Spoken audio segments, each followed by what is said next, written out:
की सदाबहार अभिनेत्री वहीदा रहमान एक बेहतरीन अदाकारा रही हैं। वह अपने दौर की शीर्ष अभिनेत्रियों में शुमार की जाती हैं।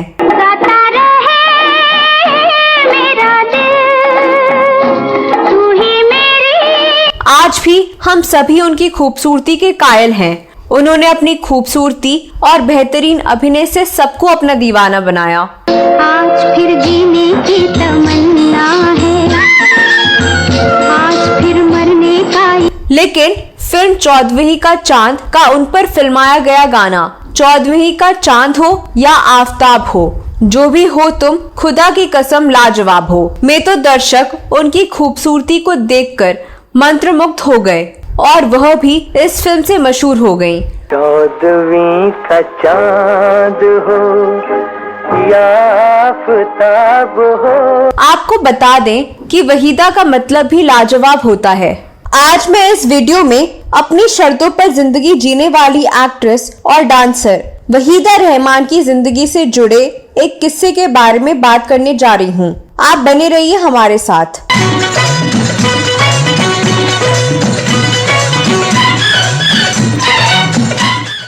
दोस्तों, वहीदा रहमान वैसे तो बचपन में डॉक्टर बनना चाहती थी, लेकिन किस्मत में कुछ और ही लिखा था। उन्होंने डॉक्टरी की पढ़ाई शुरू भी की, लेकिन फेफड़ों में इन्फेक्शन की वजह से यह कोर्स वह पूरा नहीं कर सकी।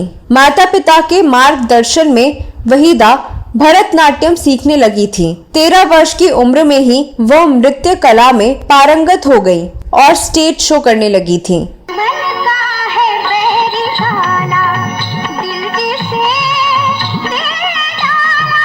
लेकिन आपको यह जानकर आश्चर्य होगा कि उन्हें भरतनाट्यम सीखने के लिए काफी मुश्किलों का सामना करना पड़ा था। दरअसल बचपन में जब वह चेन्नई में रहती थी तो उन्होंने भरतनाट्यम सीखना चाहा। भरतनाट्यम सिखाने के लिए उन्होंने एक ऐसे गुरु को ढूंढा जो बहुत मशहूर थे।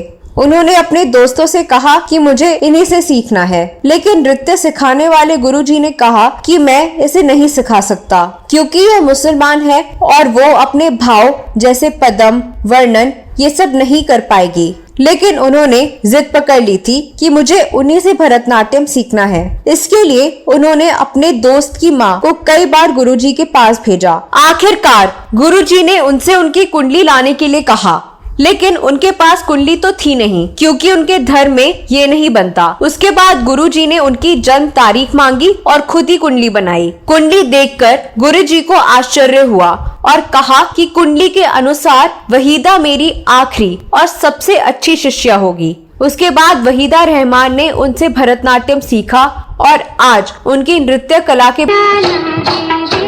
आपको पता होगा कि वहीदा रहमान की तीसरी कसम फिल्म कला और नृत्य पर आधारित थी। दुनिया बनाने वाले क्या तेरे मन में समाई।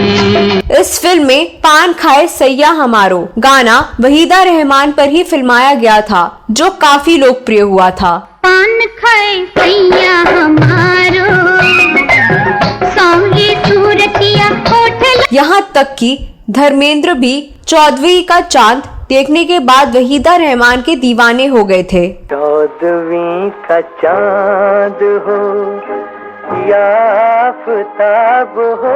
वहीदा रहमान ने अपने लंबे फिल्मी करियर में बेहतरीन किरदारों को पर्दे पर उतारा है और अपनी फिल्मों में उन्होंने अपने नृत्य की भी एक से एक मिसाल पेश की है। तो दोस्तों, यह वीडियो कैसा लगा जरूर बताएं। आप वहीदा रहमान की नृत्य कला के बारे में क्या कहना चाहते हैं, इस बारे में कमेंट बॉक्स में अवश्य लिखें। अगले वीडियो में मैं फिर फिल्मों, गीतों और फिल्मी हस्तियों से जुड़ी कोई नई कहानी या नई जानकारी लेकर हाजिर हो जाऊंगी। तब तक के लिए नमस्कार।